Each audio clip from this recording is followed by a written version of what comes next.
major developments coming from the world of sport here. And these are record-breaking, and we've got a very credible and interesting voice here. Do stay on with us. Cristiano Ronaldo, he had heard the noise after that match with DR Congo. And after Portugal's underwhelming draw against Congo, critics had slammed whether the 41-year-old was now a liability rather than an asset. Whilst Messi, Kylian Mbappe, Erling, Haaland, Vinicius Jr., Harry Kane were grabbing headlines elsewhere, Ronaldo was being written off. His answer came in typical Cristiano Ronaldo fashion: 2 goals, 1 statement, and the message straight into the camera: I'm back, I'm back. Joining us here on the broadcast is Musawwir Sheikh, also known as Playmaker India. He's a football content creator on Instagram, joining us here on the broadcast. Many thanks for taking off the time, Mr. Sheikh. What do you think actually turned this around? Is this the GOAT or CR7 who we usually see? Is this him who's fed on all the criticism and come back with those 2 roaring goals? I mean, made you take back down the memory lane when he played for Real Madrid. I mean, that offside trap, defeating it, putting it in the corner, that was absolutely amazing. Yeah. He said it. He gave a statement. He's back. And I feel he's feeling that heat, what he felt back in Real Madrid, because of course there are lots of critics going on right now. There are lots of people talking about his age, and he's finished and stuff. But I think that game against Uzbekistan just proved that you can never write off Ronaldo. But I'll tell you what, Mr. Sheikh, you see, a lot of critics are at this point in time saying that this was against Uzbekistan. We'll believe it when he does the same against, let's say, Croatia or some other bigger team. Not that Uzbekistan played a bad game. I know it's their debut World Cup, and they'll, of course, come through. Lots of headliners in that team as well. But was it a case of a weaker opponent this time? I mean, I'm just being the devil's advocate here. See, people who are talking about this Uzbekistan side, they have not followed Uzbekistan side. I am an Indian football content creator. I have seen them in the Asian qualifiers. I have seen them in the World Cup qualifiers. They are not taken, they're not easy to defeat. They are very compact. If you look at the way Fabio Cannavaro, did with this team, the work he has done, and the formation which he did, 3-4-3, it's really difficult to, get in there and, score that kind of goals. Now, I know the people will talk regarding that, it's easy against Uzbeki side because they will look at the ranks. But again, FIFA rank doesn't show you the whole picture. If you look at in the defense, they have got Kushner, who is a Man City defender, right? That's right. And, the way Ronaldo, was moving in yesterday's game. I know there is a lot of talk about that DR Congo game. It was not easy game for anyone. The midfield was stale. They were not creating any chances. Until and unless you don't feed your striker, you are not going to score a goal. Simple as that. Now, Ronaldo is not that Ronaldo, of Real Madrid who used to create chances. Not the Ronaldo of United who used to create chances and score goal. This is a different Ronaldo. He has re-engineered. And 38 years versus 41 years is a big and massive difference. I mean, if Ronaldo was 38 years old, I think the performance would have been a little bit more better. But if I were to put this divide question on you, are you on the Lionel Messi side of things or are you on the CR7 side of things? I'll be very unbiased, because I love both of them. But again, it will be very wrong for me to say that I'm not on Ronaldo's side because I have been following Ronaldo from United days, 2003, when he made a debut. So yeah, I'm kind of little biased with Ronaldo. Well, then Mr. Sheikh, you're in for a treat because we've got a reaction. Let's listen into Cristiano Ronaldo. This is Ronaldo talking about the criticism, the question that was put at him. And I think, Messi sometimes ducks questions. Not hitting out against him. But Ronaldo, I think, took this question head on. Listen into what Ronaldo had to say.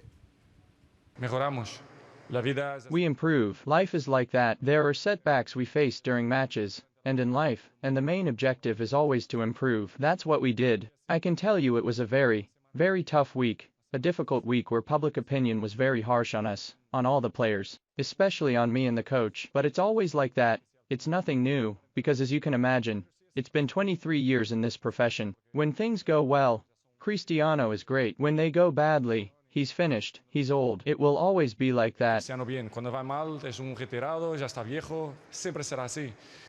It will always be like that. That's what CR7 said there. Musawwir, you see, I've got 2 more questions for you. First up, that free kick that Mendes put in. For people watching it on the television, I think for Thierry Henry saying that, it's the team who should score a goal, it's not you who should score a goal. I think he's shut up the critics by not even touching the ball at that moment. Exactly. And for a moment, I was thinking that Ronaldo will go for that shot. But suddenly the commentator, where I was watching the live stream, and the commentator said, no, it's going to be Nuno Mendes because it it's for a left-footed, player. Yeah. And the way he smashed and the way Ronaldo celebrated that goal, it says a lot about Ronaldo. That right now it's not about that one man; it's about the whole team. And World Cup Yeah. is all about the teams, not about Lionel Messi, Ronaldo, Neymar, or something like that. So I think that was beautiful to watch, that free kick. Nuno Mendes just burying that shot and Ronaldo celebrating, just icing on the top. Yeah, you're absolutely right. I didn't see you wear that Portuguese jersey. Otherwise, I wouldn't have asked you that Messi Ronaldo question. But, coming back to that, the record of scoring at 6 different World Cups, because you see, Messi has also played 6 World Cups, but he failed to score at the 2010 edition. Ronaldo here, I think he's left everybody behind. If Messi has, let's say, 18 goals right now, and you never know where this World Cup is going to end.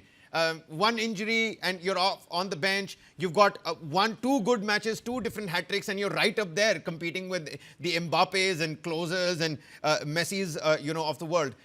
Ronaldo, leaving everybody aside, scoring at 6 World Cups. He's now the topmost World Cup goal scorer for Portugal. I mean, these are records that won't easily be shattered again.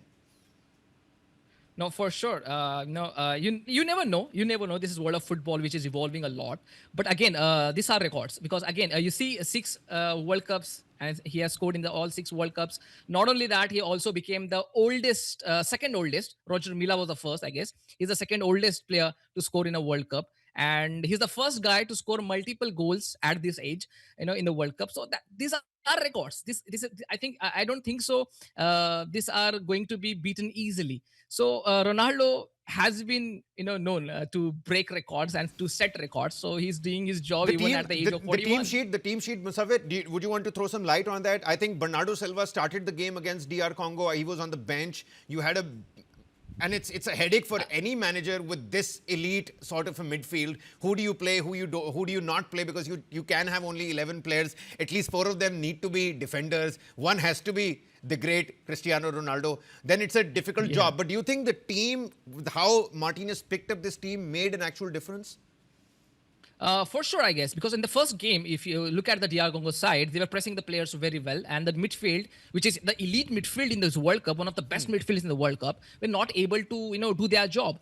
And you see in the second game, again, like I said, Uzbekistan, okay, and 3-4-3 position and stuff like that. But again, you need to understand that there was a small tweak in the midfield with Bernardo Silva sitting out. Yeah. And you could see that, from the first minute, you could see that the wingers were working hard. The wingers were, running, up and down on the wings again and again. And the space was provided in the midfield a lot. So for Bruno Fernandes, for Vitinha and for, Javi Neves, it was easy. It was easy to roam around because DR Congo did a lot of hard work in the midfield. I think Uzbekistan were a little, laid back in that. A lot of forward passing over here as well. Hard on the defense.